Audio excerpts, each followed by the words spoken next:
الحمدللہ رب العالمین والصلاة والسلام علی سید الانبیاء والمرسلین وعلی آلہ وصحبہ اجمعین، اما بعد فاعوذ باللہ من الشیطان الرجیم، بسم اللہ الرحمن الرحیم۔ پڑھیے صلاۃ والسلام علیک یا رسول اللہ وعلی آلک واصحابک یا حبیب اللہ صلی اللہ تعالی علیہ وآلہ وسلم۔ سورہ لقمان آیت نمبر 34، آخری آیت۔ اعوذ باللہ من الشیطان الرجیم، ان اللہ عنده علم الساعة وينزل الغیث ويعلم ما في الارحام وما تدری نفس ماذا تکسب غدا وما تدری نفس بأي ارض تموت ان اللہ علیم خبیر۔ بے شک قیامت کا علم اللہ ہی کے پاس ہے، اور وہ بارش اتارتا ہے اور جانتا ہے جو کچھ ماؤں کے پیٹ میں ہے، اور کوئی شخص نہیں جانتا کہ وہ کل کیا کمائے گا، اور کوئی شخص نہیں جانتا کہ وہ کس زمین میں مرے گا۔ بے شک اللہ علم والا خبردار ہے۔ شان نزول، یہ آیت حارث بن عمرو کے بارے میں نازل ہوئی، جس نے نبی کریم صلی اللہ تعالیٰ علیہ وآلہ وسلم کی خدمت میں حاضر ہو کر قیامت کا وقت دریافت کیا تھا، اور یہ کہا تھا کہ میں نے کھیتی بوئی ہے، مجھے خبر دیجئے کہ بارش کب آئے گی،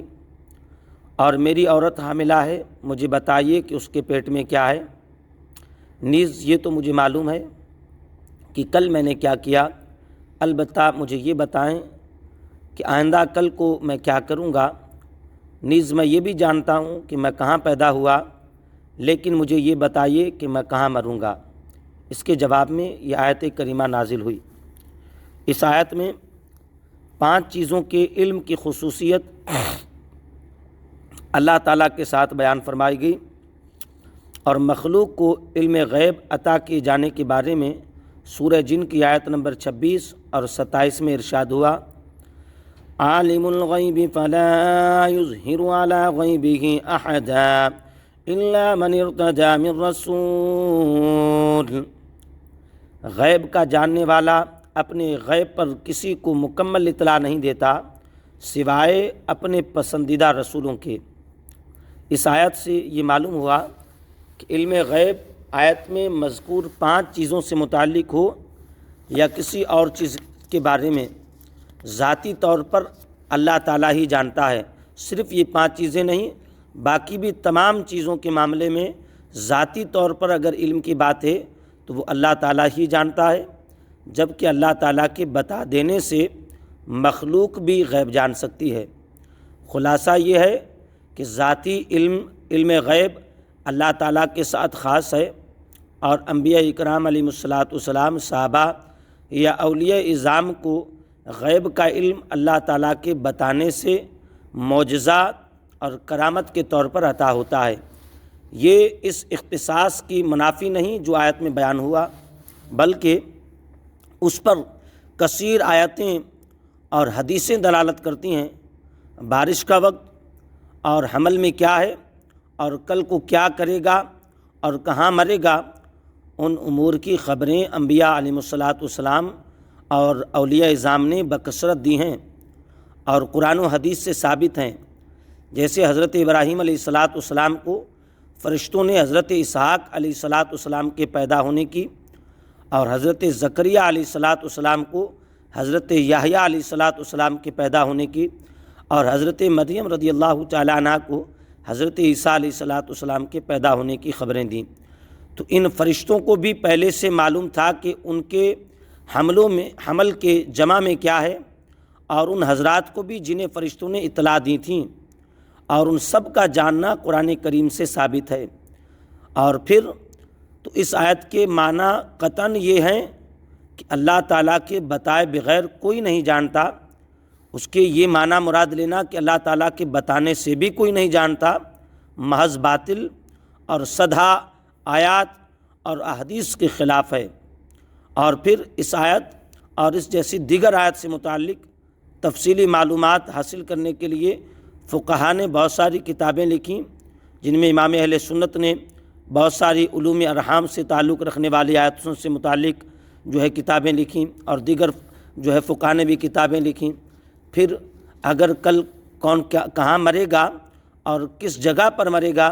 اس حوالے سے اگر مطلقاً یہ کہہ دیا جائے کہ انبیاء علیہ الصلاۃ والسلام یا حضور علیہ الصلاۃ والتسلیم بھی نہیں جانتے، اللہ کے بتانے سے بھی معاذ اللہ نہیں جانتے، تو پھر جو ہے حضور علیہ الصلاۃ والسلام نے جو ہے کفار کے بارے میں کیسے فرما دیا کہ نشاندہی کر کے آقا علیہ السلام نے فرما دیا کہ فلاں کافر یہاں مرے گا اور فلاں عتبہ یہاں مرے گا، ابو جہل یہاں مرے گا، شیبہ یہاں مرے گا۔ صحابی رسول وہ فرمائے کہ جنگ تو چل رہی ہے، لیکن پہلے ایک دن حضور علیہ السلام نے جو ارشاد فرمایا تھا، جنگ کے دوران بھی میرے مائنڈ میں وہی بات چل رہی ہے کہ میں دیکھ رہا ہوں کہ وہ کافر کہاں مرتے ہیں۔ خدا کی عزت کی قسم میں نے جا کر جگہ کا ملاحظہ کیا، جس جگہ میرے مصطفیٰ کریم علیہ الصلاۃ والتسلیم نے نشاندہی کی تھی، ایک بال کا فرق بھی نہ تھا، وہ کفار وہیں مرے تھے، وہ کافر کہاں مرے تھے؟ وہیں مرے تھے۔ اب اس آیت کریمہ کو لے کر ٹھیک ہے، اس آیت کریمہ کو ظاہری معنی دکھا کر یہ کہہ دیا جائے گا کہ دیکھو ان اللہ علیم خبیر، اللہ تعالیٰ ہی ہر شے کا علم رکھنے والا ہے۔ ہم نے تو انکار ہی نہیں کیا، ابھی پوری تفسیری کے اندر یہ بتایا ہے کہ اللہ تبارک و تعالیٰ ہی کا ذاتی علم ہے، ساری صرف ان 5 کا نہیں، تمام اشیاء کا علم اللہ کے پاس ہے۔ ہم ان 5 کا سب کچھ کا علم اللہ کے پاس ہے، اس میں تو 5 چیزیں بیان ہوئی ہیں۔ ہم تو یہ کہتے ہیں کہ اللہ کا علم تو سب اشیاء کو محیط ہے، تمام چیزوں کا علم اللہ تعالیٰ کے پاس ہے، لیکن پھر یہ بھی تو پڑھو عالم الغیبی فلا یظہر علی غیبی احدا، غیب کا جاننے والا اپنے غیب پر کسی کو مطلع نہیں فرماتا، الا سوائے من ارتضی من رسول، اپنے پسندیدہ رسولوں کے۔ وہ کہہ رہا کہ میں اپنے رسولوں کو علم غیب دیتا ہوں، تم کہہ رہے ہو وہ اپنے رسولوں کو علم غیب نہیں دیتا، تو قرآن کی آیت کا انکار کون کر رہا ہے؟ ہم نے تو نہ کیا، ہم تو پھر بھی کہہ رہے ہیں کہ ذاتی علم اللہ تبارک و تعالیٰ کا ہے، سارے علوم اللہ کے پاس ہیں، لیکن ان علوم میں سے جتنا چاہتا ہے اپنے رسولوں کو دے دیتا ہے، جتنا چاہتا ہے انبیاء کو دے دیتا ہے، جتنا چاہتا ہے اولیاء کاملین کو یا صحابہ کو دے دیتا ہے۔ تبھی تو وہ جانتے تھے، تبھی تو حضور علیہ الصلاۃ والتسلیم نے پیشن گوئیاں فرمائیں۔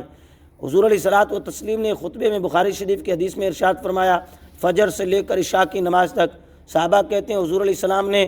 دنیا بنی عالم ارواح سے لے کر جنتیوں کے جنت میں جانے تک، جہنمیوں کے جہنم میں جانے تک کی ساری خبر ہمیں دے دی۔ یہ علم غیب نہیں تھا تو کیا تھا؟ کیا تھا یہ؟ تو حضور علیہ الصلاۃ والتسلیم، ہم نے یہ تو کہا ہی نہیں، ذاتی جانتے تھے، اللہ کی عطا سے جانتے تھے۔ اس لیے دونوں آیتوں کا انکار کرنا کفر ہے، پہلی آیت کا انکار کرنا یہ بھی کفر ہے، اور دوسری آیت کا انکار کرنا یہ بھی کفر ہے۔ تو پھر راستہ کون سا اختیار کرنا ہے؟ راستہ یہی ہے کہ پھر تفسیر کے اندر ملاحظہ کیا جائے گا، جیسا کہ ہم نے ابھی بیان کیا کہ اللہ تبارک و تعالیٰ کے لیے تمام علوم ذاتی ہیں۔ وہ کسی اس کو جو ہے نا کوئی کہے کہ اللہ کسی کے بتانے پر جانتا ہے معاذ اللہ، تو پھر وہ کفر کرتا ہے، لیکن حضور علیہ الصلاۃ والتسلیم یا انبیاء علیہ الصلاۃ والسلام وہ اس کی عطا سے جانتے ہیں، جیسے کہ اس نے خود نے فرمایا الا من ارتضی من رسول، میں اپنے پسندیدہ رسولوں کو غیب پر مطلع کرتا ہوں، ان کو غیب کا علم عطا فرماتا ہوں۔ اللہ تبارک و تعالیٰ نبی کریم صلی اللہ علیہ وسلم کے طفیل ہمیں صحیح سمجھنے کی توفیق نصیب فرمائے، اور اہل سنت والجماعت پر ثابت قدمی نصیب فرمائے، آمین، بجاہ النبی الامین صلی اللہ تعالیٰ علیہ وآلہ وسلم۔